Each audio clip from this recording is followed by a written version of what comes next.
Então, próximo elemento que a gente vai dimensionar agora é o contator, tá? Contator. Bem, o que a gente tem que fazer para dimensionar o contator? Primeiramente, determinar a corrente mínima do contator. E para a gente determinar a corrente mínima dele, a gente vai usar como regra geral, adotar, né, que essa corrente vai ser pelo menos 10% maior do que a corrente nominal do motor. Por isso que a gente faz essa multiplicação de 1,1 vezes a corrente nominal do motor, tá? Bem, eu acho que a corrente nominal do motor era 6,8, né? Então, esse cálculo aqui, CT, vai ser 1,1 multiplicado por 6,8. Deu 7,48. Bom, outras informações, né? Para a gente fazer a seleção, a gente tem que considerar o tipo de utilização. Como a gente está utilizando ele para um motor de tipo de gaiola, né? E é um motor, é um tipo de acionamento comum, né? Normal aí, não é nada de baixa potência, é um sistema indutivo. No próximo slide eu vou dar mostrar uma tabelinha dessas categorias aqui de tipo de utilização, tá? Mas basicamente para motores de uso geral aí, de médias potências, a gente vai usar a categoria AC3, tá? Tensão da bobina, a gente está trabalhando sempre aí no contexto da NR12, portanto, sempre trabalharemos com 24 volts aí na alimentação da bobina dos nossos elementos, tá? Então, esse contator tem que ter a alimentação dele em 24 volts, tá?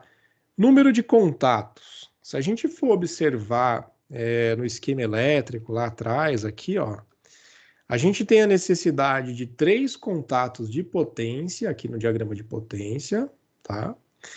Normal aberto, sempre, tá? E temos a necessidade também no diagrama de comandos, 2 contatos normal aberto também, como contatos auxiliares aqui, né?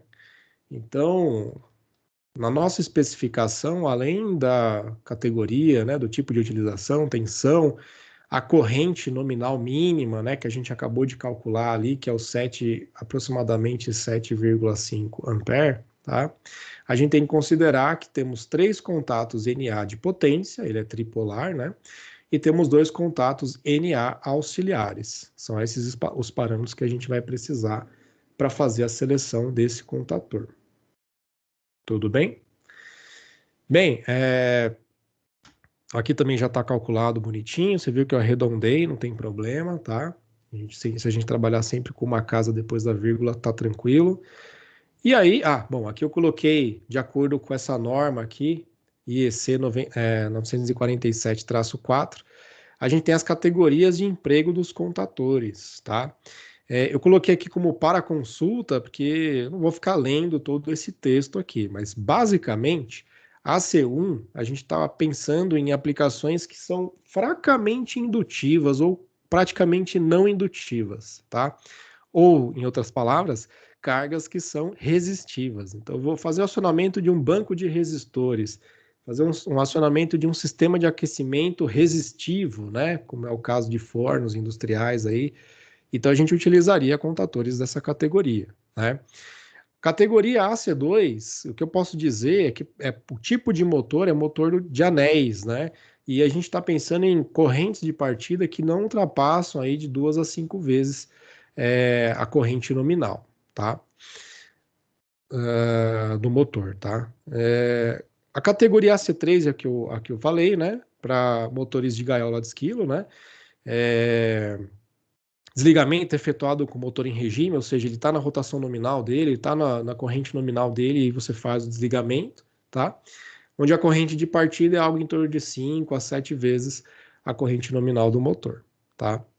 E na categoria AC4, a gente tem aí com a corrente um pouco maior também, mas a grande característica é para manobras pesadas aqui, né? Então, tem alguns exemplos de utilização, né? Máquinas de impressão, trefila, pontes rolantes, tornos, etc. E aí você tem acionamentos e desligamentos intermitentes aí ao longo do tempo. É o caso de torno, é bem comum esse tipo de situação, tá? Aqui na SAS3 a gente tem lá, ó, motores elevadores, escadas rolantes, correias transportadoras, elevadores de canecas, compressores, bombas, misturadores, condicionadores de ar e assim por diante, tá? Nosso caso lá, a nossa situação de aprendizagem, a gente está fazendo acionamento de uma bomba, né? Ok, né? Então já sabemos que o nosso motor tem que ser essa categoria AC3 e que, posso dizer que é a grande maioria dos casos aí. Olhando aqui um trecho de um catálogo, você vê que o próprio catálogo já diz mais ou menos uma pequena descrição de cada uma dessas categorias. Então a gente tem aqui a categoria AC3, né? Serviço normal de manobra de motores com rotor gaiola com desligamento em regime, tá? O AC4, que eu falei, a parte de manobras pesadas, e o AC1 para cargas resistivas, né? Ou pouco indutivas, né? Puramente resistivas ou pouco indutivas, né? E lá ele fala do fator de potência acima de 0,95, né? Então isso já é um indicativo de que provavelmente a característica indutiva da carga é bem baixa.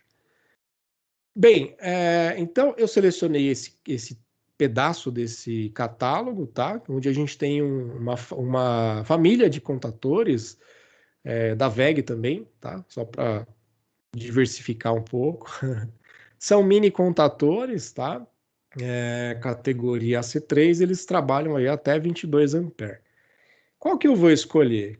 Bem, se a gente tem uma corrente de trabalho de aproximadamente 7,5 ampere, e eu não estou falando de corrente de pico de partida, porque todo o contator ele está preparado para aguentar durante um curto intervalo de tempo esse pico de partida que o motor vai desenvolver, tá?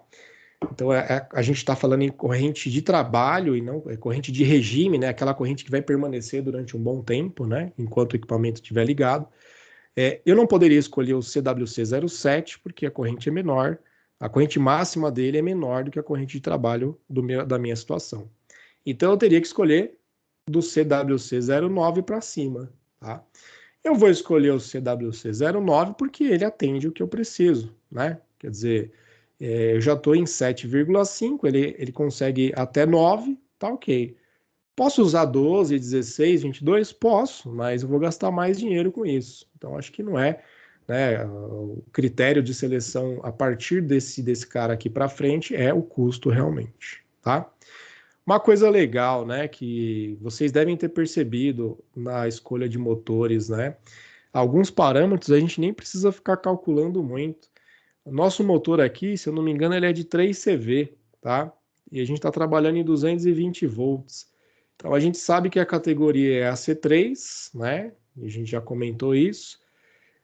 60 Hz, 220 volts, está nessa linha aqui, ó. E o nosso motorzinho, né? Ele é de 3 CV. Esse 3 aqui é 3 CV. Então já meio que indica que a gente tem que usar esse cara aqui, ó. Esse CWC09, tá bom? É uma forma fácil da gente conseguir já dimensionar sem dimensionar, né? Sem calcular. Tá? Não são todos os fabricantes que apresentam dessa forma, mas é uma forma de visualizar. Mesma ideia para a C4, então a gente tem aqui também, já definindo para níveis de tensão diferentes aqui, as potências dos motores que você pode utilizar para cada um desses casos. E nós temos aqui embaixo também categoria AC1, e não tem potência de motor, porque no caso a AC1 a aplicação não é para motor diretamente. Então ele tem só a informação de corrente máxima dele, tá? Tem uma outra informação importante que ele nos informa também o fusível máximo que você vai aplicar se você utilizar esse contator, tá? Isso é importante conhecer esse parâmetro, essa informação, para você, na hora que dimensionar o fusível, você acabar não comprometendo o funcionamento do contator. Daqui a pouquinho a gente vai falar sobre o dimensionamento do fusível, acho que vai ficar mais claro isso, tá? Mas essa informação também é importante no momento da escolha do contator, tá? Outra coisa importante, né? Claro, vocês devem se lembrar, né? Deixa eu pegar essa foto grandona aqui, ó. Vocês devem se lembrar que o contator, né? Na base dele, a gente tem aqui os contatos de potência, tá? Então, esses 3 contatos aqui, os contatos de potência. E geralmente sempre vem pelo menos um contatinho lá auxiliar, um contato que não é para ser utilizado em potência, mas para a parte de comando, né? Então você tem aqui o 13 e 14, normal aberto, tá? Esses outros dois aqui, né, aqui em cima e o outro lá embaixo, são para você fazer a ligação da bobina, para você fazer o fechamento da bobina, tá? Se eu quiser adicionar mais contatos, e é o caso nosso aqui, a gente vai precisar de 2 contatos auxiliares, né? Normal aberto, para o nosso comando funcionar, a gente vai adicionar eles, né?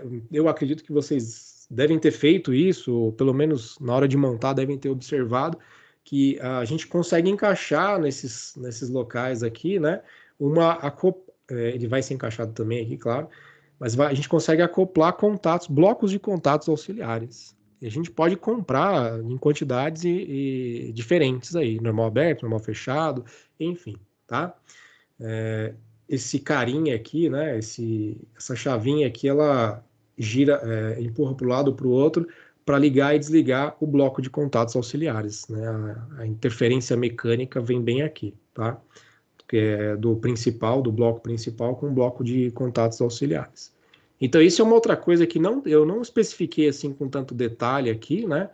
Eu vou especificar agora no código final dele, mas é uma coisa importante que vocês têm que levar em consideração. Para esse comandinho simples aqui, a gente vai precisar de uma quantidade talvez pequena de contatos auxiliares, né? Para coisas mais complexas, talvez você precise de mais contatos auxiliares, aí você tem que tomar cuidado na hora de fazer a seleção para não ficar faltando contato, tá? Então, a última informação aqui está relacionada com a tensão de alimentação da bobina, né? De novo, 24 volts. Você vê que ele tem várias tabelinhas aqui de códigos para várias opções de trabalho, né? A gente vai escolher esse de 24 volts porque a gente está trabalhando sempre aí pensando na norma de segurança NR12, tá? Então, o nosso especificação final vai ficar desse jeito aqui, tá? CWC 09, ou de corrente máxima 9 ampere, tá? Esse 22 aqui no meio, ele corresponde a esses 2 dígitos aqui do meio, tá? Que estão relacionados com a quantidade de contatos auxiliares, tá? A gente selecionou esse aqui para a gente conseguir ter um bloco a mais lá em cima, conectado, só porque a gente vai precisar de mais um contato normal aberto, tá? Então ele já vem vendido com um bloco só, que vai ter 2 NA e 2 NF, tá? Existem outros modelos, outros fabricantes de contatores que você compra o bloco individual. Então você compra exatamente lá um bloquinho NA, um bloquinho NF, um contato NA, um contato NF, tá? Então, por isso que eu encorajo vocês a procurarem de outros fabricantes também, porque muitas vezes isso pode ser um fator aí de economia, né, no custo final de um projeto, tá? Os últimos parâmetros aqui do código do dispositivo, né? A gente tem aqui esse 30, que corresponde ao fato dele ser tripolar, tá? Tem 3 contatos NA para a parte de potência, né? Os contatos de potência, ele chama contatos de força aqui, né?